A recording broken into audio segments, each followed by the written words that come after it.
옆사람과 인사 한번 하겠습니다. 주의 이름으로 사랑합니다.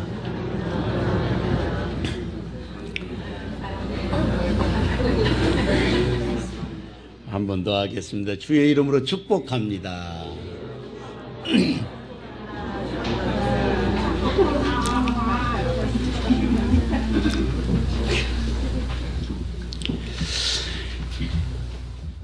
조앤 K. 롤링이라는 이름을 혹시 들어보셨나 모르겠습니다. 조앤. 이 사람이 바로 세계적으로 유명한 해리포터의 저자입니다.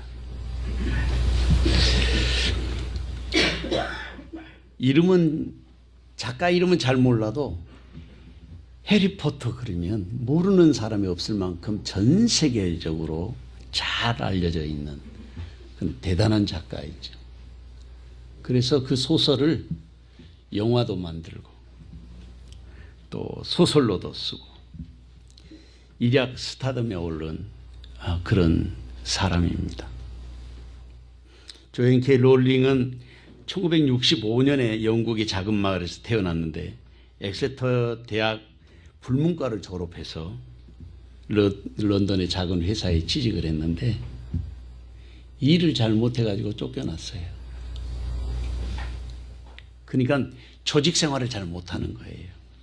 그러다가 또 롤링이 다른 회사에도 취직을 했지만 그 취직을 하고 난 다음에 롤링이 맨체스터하고 런던을 왔다 갔다 하면서 떠오른 그 구상이 하나 있었는데 그 주인공의 이름이 해리였습니다. 포르투갈에서 영어 교사를 하면서 결혼도 하고 또 아이도 낳습니다. 그런데 이혼의 아픔을 또 겪게 돼요. 그래서 고향으로 돌아왔습니다. 그런 와중에도 계속해서 글을 썼어요. 그래서 해리라는 이름으로 어린 마법사의 이야기를 계속해서 써내려가서 1996년에 한 출판사에서 출판하게 됐는데 그 출판이 대박을 터뜨린 것입니다. 그리고 전 세계 여러 나라의 언어로 번역이 돼서 우리나라에도 젊은 사람들은 해리포터 이야기를 아마 소설로 보지 않은 사람이 없을 만큼 많이 팔리고 영화도 엄청나게 시리즈로 계속해서 나오고 있습니다. 아직도 해리의 이야기가 계속되고 있습니다. 성공한 작가가 된 뒤에 이 조안이 한 인터뷰에서 그런 말을 했어요. 내가 뭔가를 해냈다는 사실이 기쁘고 또 내가 잘하는 일이 하나쯤은 있다는 것을 알아서 기쁩니다. 사실 나는 다른 일에는 별 쓸모가 없는 사람이기 때문입니다. 비서 일을 할 때도 그랬고 사무직에 있을 때도 나와 일한 사람들은 나처럼 조직적이지 못한 사람은 처음 봤다고 생각했을 것입니다. 나는 일에 서툴렀습니다. 잘하려고 할수록 더 헤매곤 했으니까요. 하지만 이제 나는 내가 잘할 수 있는 일을 깨달았고 그 일을 할 때 나는 행복합니다. 그렇게 인터뷰를 했습니다. 이분의 글을 읽으면서 그런 생각이 들었어요. 내가 잘하는 일은 뭘까? 그리고 예수님이 잘하시는 일은 뭘까? 또 예수님이 일을 하시고 난 다음에 행복해 하시는 일은 뭘까? 그런 질문을 해봤습니다. 오늘 본문 말씀에서 제가 그것을 찾았는데 18절 마지막에 나오는 말씀을 보면 그렇게 말씀하고 있습니다. 그가 시험을 받아 고난을 당하셨은즉 시험 맞는 자들을 능히 도우실 수 있느니라. 예수님은 우리가 시험 당할 때 우리를 넉넉히 도우실 수 있다고 그렇게 말하고 있습니다. 그리고 예수님은 그것을 기뻐하시는 거예요. 예수님은 우리를 도우실 때 가장 행복해 하십니다. 말씀을 통해서 주님이 들려주시는 음성을 들어보지 않으시겠습니까? 주님의 음성을 듣고 믿음으로 살아서 주님의 기쁨이 되고 영광이 되는 그런 은혜가 오늘 저와 여러분에게 함께 하시기를 주님의 이름으로 축원합니다. 첫째로, 하나님은 구원의 창시자를 통해서 우리를 온전케 하십니다. 본문 10절에서 13절 말씀을 다 같이 한 목소리로 읽어보겠습니다. 그러므로 만물이 그를 위하고 또한 그로 말미암으니가 많은 아들들을 이끌어 영광에 들어가게 하시는 일에 그들의 구원의 창시자를 고난을 통하여 온전하게 하심이 합당하도다. 거룩하게 하시는 이와 거룩하게 함을 입은 자들이 다 한 근원에서 난지라. 그러므로 형제라 부르시기를 부끄러워하지 아니하시고 이르시되 내가 주의 이름을 내 형제들에게서 선포하고 내가 주를 교회 중에서 찬송하리라 하셨으며 또 다시 내가 그를 의지하리라 하시고 또 다시 볼지어다 나와 및 하나님께서 내게 주신 자녀라 하셨으니 아멘.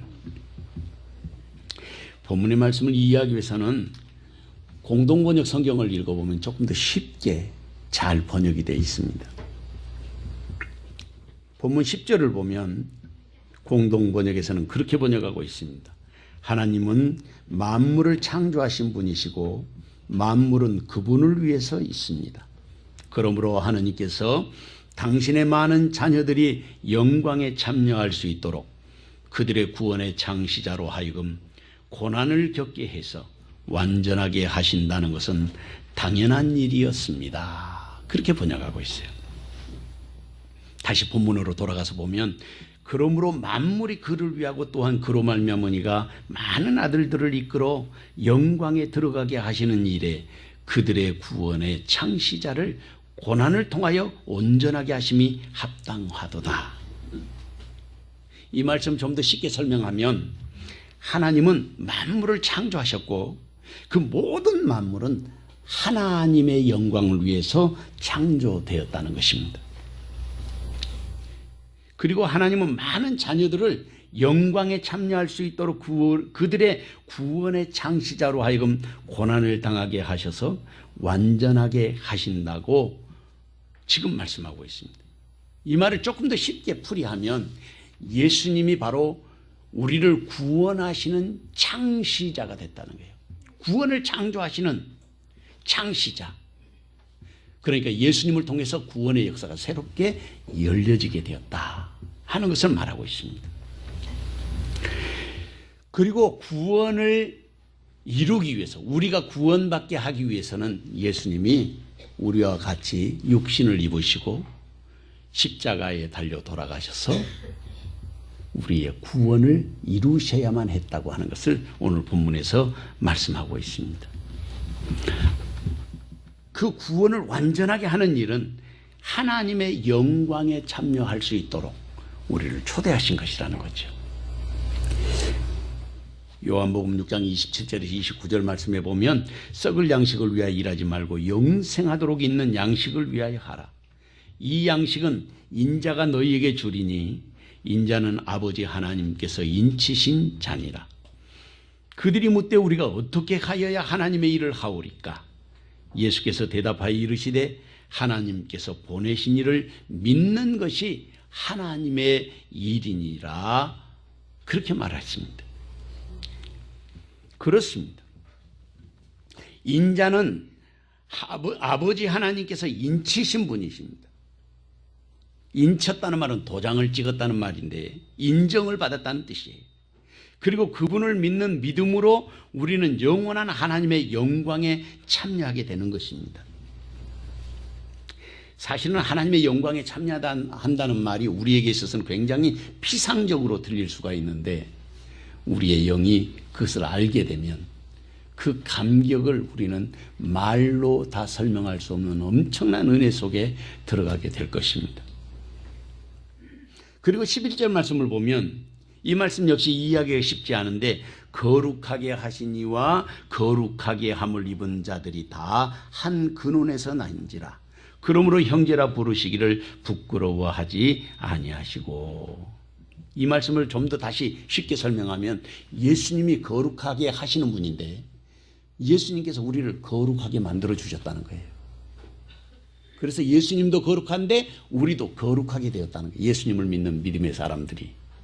그래서 우리를 한 근원에서 나서 거룩하게 되었기 때문에 예수님이 우리를 형제라고 부르신다는 것이죠. 공동번역에 그렇게 기록되어 있는데 사람을 거룩하게 해주시는 분과 이분이 바로 예수님이고 거룩하게 된 사람들은 바로 예수 믿는 우리를 말하는 것인데 모두가 같은 근원에서 나왔습니다. 그렇게 말하고 있어요.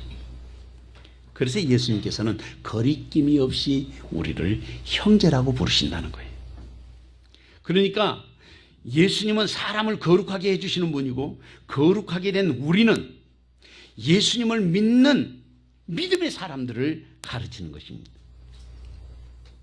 그래서 예수님이 우리를 거리낌이 없이 형제라고 부르게 되었다고 오늘 성경에서 기록하고 있는 것입니다. 사실은 이 말씀은 정말 엄청난 하나님의 은총을 설명하고 있는 것입니다. 우리는 흔히 천사에 대해서 거룩한 존재로 생각하지 않습니까? 그런데 놀랍게도 우리는 천사도 흠모하는 존재로 변화될 거예요. 그것이 예수님께서 우리에게 약속하신 약속입니다. 이 엄청난 은총, 그것을 누리며 살아갈 사람이 누구냐면 바로 저와 여러분인데 그것을 보고 우리의 정체성이라 그래요. 좀 더 쉬운 말로 표현하면 나는 누구인가? 바로 천사도 흠모할 만한 거룩한 하나님의 자녀다. 그렇게 말하는 것이죠. 그래서 우리가 해야 할 일들이 있다고 말이죠. 그게 13절에 나오고 있습니다.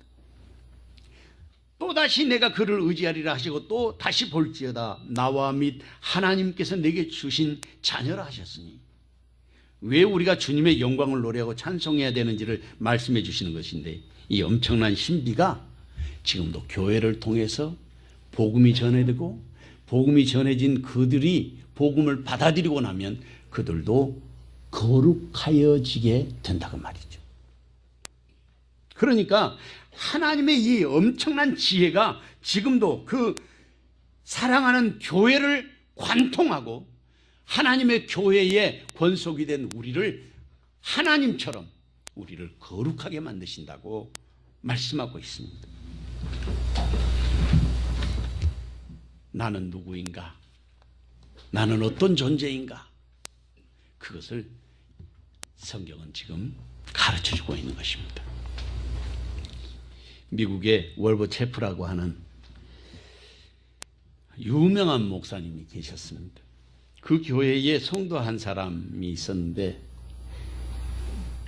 아들을 하나 두었는데 그 아들이 13살 때 가출을 했어요. 아들을 잃어버려가지고 이 아버지가 18년 동안 헤매어 다니면서 전국을 다니면서 자기 아들을 찾았습니다. 어느 날 필라델피아의 역에 도착해서 내려보니까 13살 때 잃어버렸던 아들인데 아버지가 보니까 딱 자기 아들이에요. 18년이나 지났는데도 금방 알아볼 수 있는 거예요. 가까이 다가갔더니 이 아이가 구걸을 하고 있는데 동전 한 입만 달라고 그렇게 구걸을 하는 거예요. 가슴이 찢어지는 듯한 아버지의 그 가슴 속에 아들을 찾은 그 기쁨으로 야 너가 톰이 아니냐? 내가 바로 내 아빠다. 그런데도 못 알아듣고 구걸을 하는 거예요. 동전 한 입만 달라.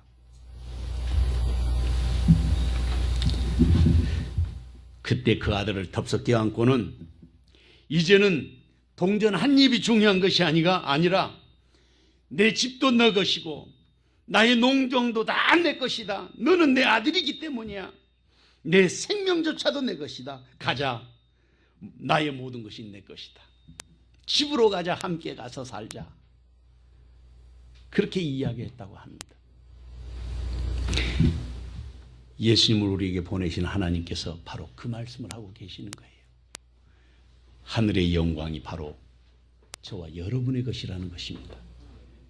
로마서 8장 32절 말씀을 보면 자기 아들을 아끼지 아니하시고 우리 모든 사람을 위하여 내어주시니가 어찌 그 아들과 함께 모든 것을 우리에게 주지 아니하시겠느냐.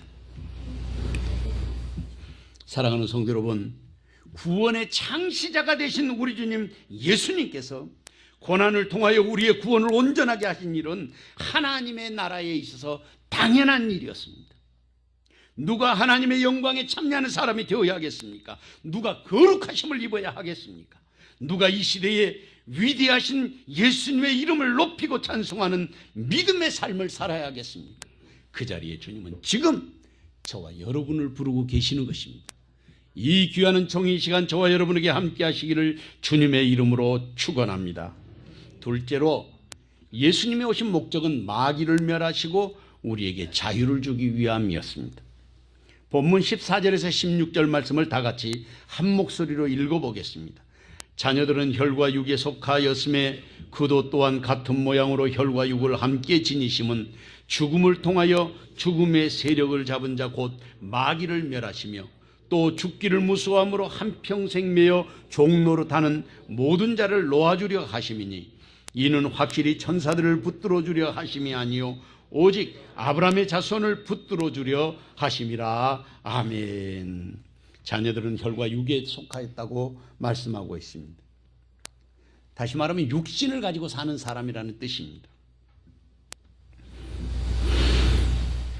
그런데 구원받은 하나님의 백성과 구원받은 하나님의 백성을 의미하는데 이것이 예수님께서 우리와 똑같은 모양으로 혈과 육을 입으시고 육신의 몸을 입으시고 이 세상에 오셨다는 것입니다. 세상에 오신 목적이 여기에 기록되어 있는데 셋으로 분류할 수 있습니다. 첫째는 예수님께서 십자가에 달려 돌아가심으로 죽음을 통해서 죽음의 세력을 잡은 자, 죽음의 권세를 가진 자, 이 마귀를 멸하는 일을 예수님은 하기 위해서 오셨다는 것입니다. 그래서 성경은 마귀를 대적하라 그리하면 저들이 너희를 피하리라 그렇게 말하고 있습니다. 두 번째로는 죽기를 무서워함으로 한평생 매여 종노릇하는 모든 자들을 놓아주려 하심이라고 했습니다. 사람들은 죽음을 두려워합니다. 죽음 이후에 어떻게 될 것인지 잘 모르기 때문에 그렇습니다. 그런데 성경은 죽음의 세계에 대해서 말하고 있습니다. 하나는 믿음 없는 자들이 가는 영원한 불못, 지옥을 말하고 있고 다른 하나는 믿는 자들이 가는 영원한 하나님의 나라, 천국을 가르쳐주고 있습니다. 세 번째로는 오직 아브라함의 자손을 붙들어 주려 하심이라고 말씀하고 있습니다. 여기서 아브라함의 자손이라는 말은 이중적인 의미가 있는데 하나는 오늘 본문의 말씀대로 혈과 육을 가지고 아브라함의 직계 혈통을 가지고 있는 사람들이 있습니다. 그 사람들이 이스라엘 사람들이에요.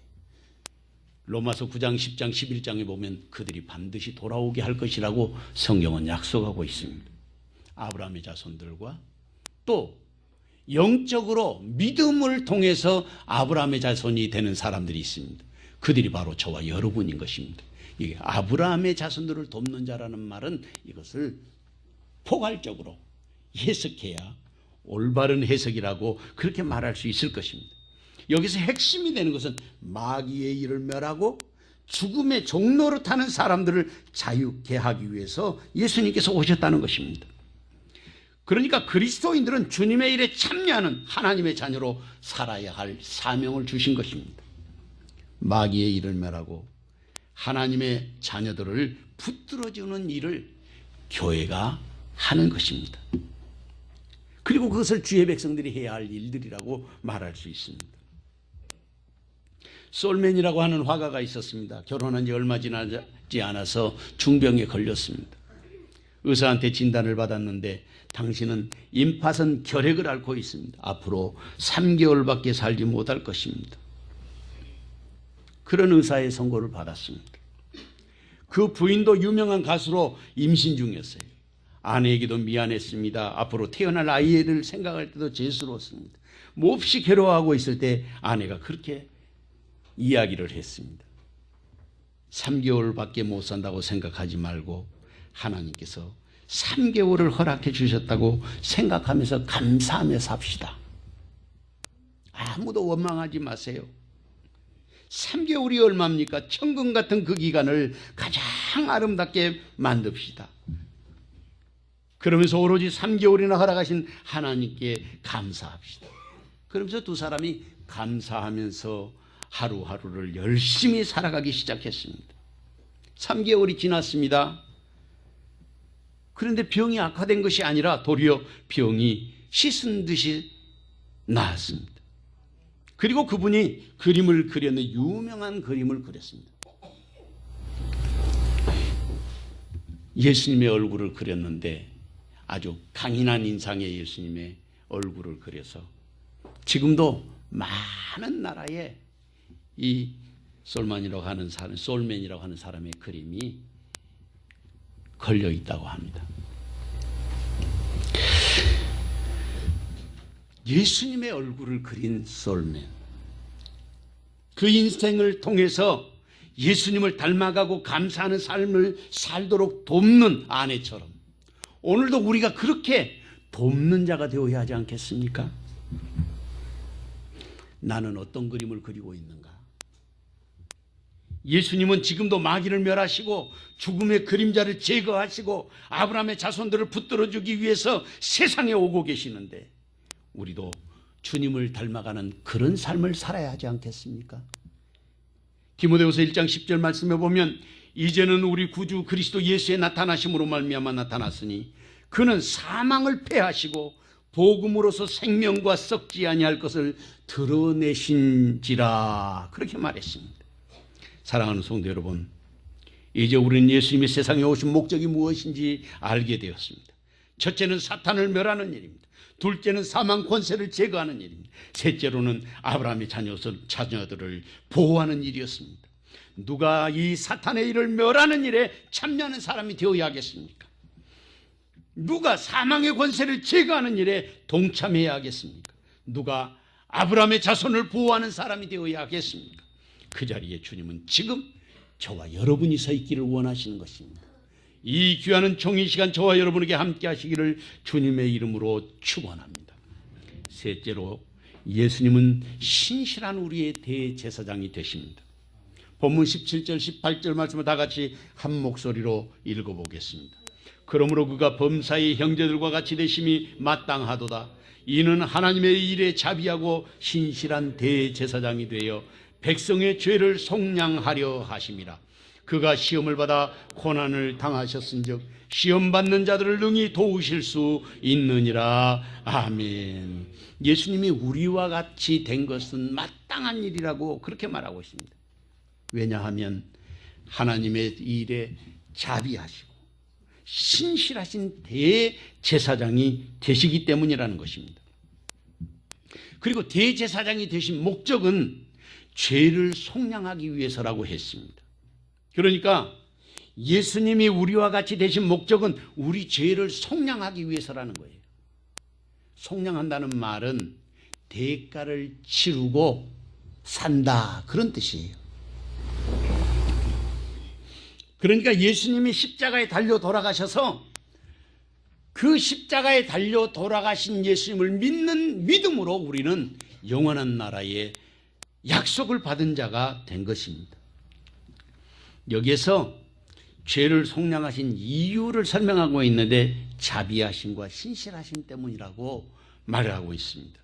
자비라는 말은 영어로는 머시풀이라 그러는데 어렵고 힘든 사람을 불쌍히 여기는 마음, 그게 자비라고 사전적인 의미로는 그렇게 설명하고 있습니다.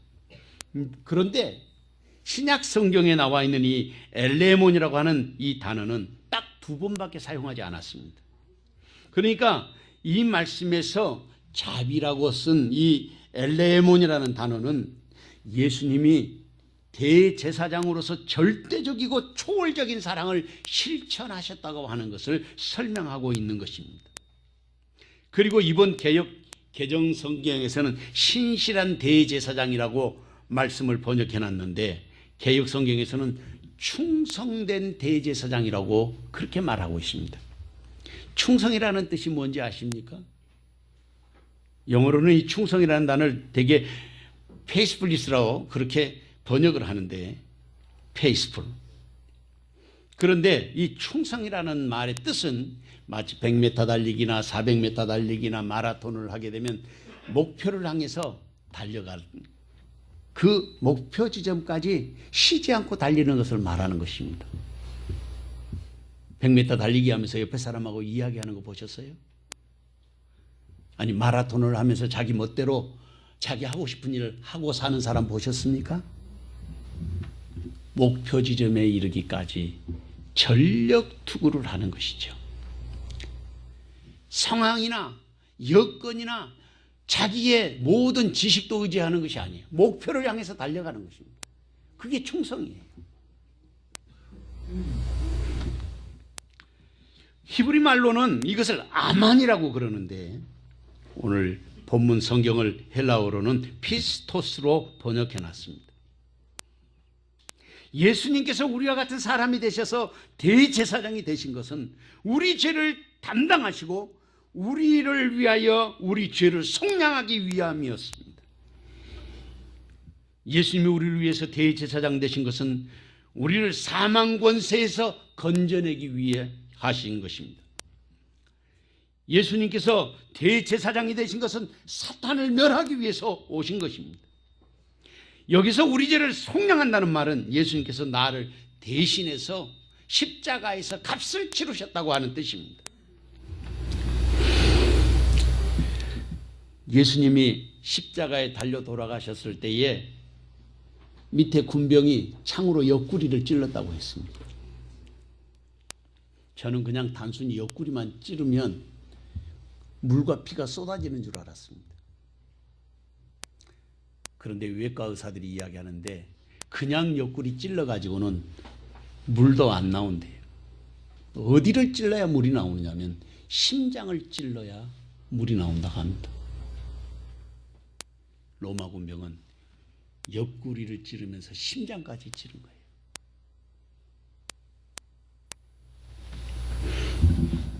그 말씀을 들으면서 마음에 굉장한 충격이 왔어요. 예수님이 나 때문에 그렇게 돌아가셨구나 하는 생각을 갖게 된 것입니다. 주님은 왜 그렇게밖에 하실 수 없었을까? 첫째는 하나님의 공의 때문에 그런 것입니다. 하나님이 반드시 죄값을 받아내시는데 그 죄값을 우리는 치를 수가 없어서 예수님을 대신 죄값을 치르게 하신 것입니다. 두 번째로는 예수님께서 우리를 너무 사랑하셨기 때문입니다. 복음 중에 복음을 우리는 요한복음 3장 16절이라고 배워왔습니다. 요한복음 3장 16절 말씀을 보면 하나님이 세상을 이처럼 사랑하사 독생자를 주셨으니 이는 그를 믿는 자마다 멸망치 않고 영생을 얻게 하려 하심이니라고 말씀하셨습니다. 하나님이 세상을 먼저 사랑하신 것입니다. 그래서 우리에게 독생자를 주신 것입니다. 본문 18절 말씀에서 우리에게 큰 용기와 힘을 주시는 말씀을 전하고 있는데, 그가 시험을 받아 고난을 당하셨은즉 시험 받는 자들을 능히 도우실 수 있느니라. 그렇습니다. 주님은 우리를 돕는 자이십니다. 누가 우리를 대적할 수 있겠습니까?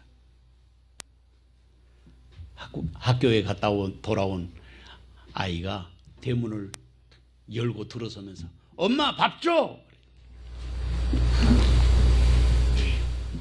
여러분, 아이가 엄마 밥 줘, 배고파, 이 말이 잘못된 말입니까? 당연한 말입니까?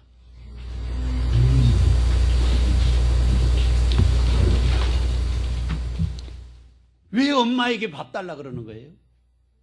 맡겨놨어요?